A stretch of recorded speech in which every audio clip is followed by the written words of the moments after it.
Yo!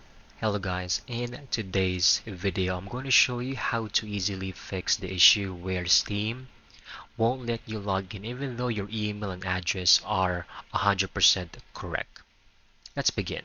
First, go to your dedicated browser, alright? Search for Steam, and then we need to click on the official link. We need to make sure, okay? Once you are inside the home page, head over to the top right corner and then click on login.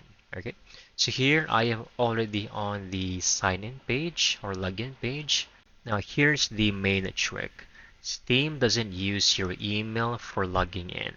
You'll need to enter your Steam account name instead.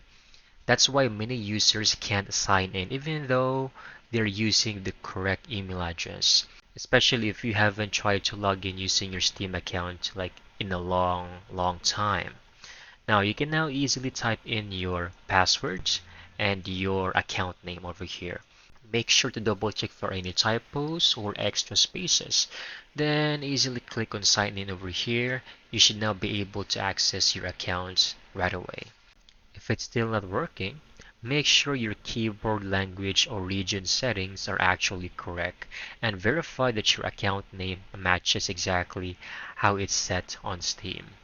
And that's it. You have now fixed your Steam login issue. I hope you found this video very helpful.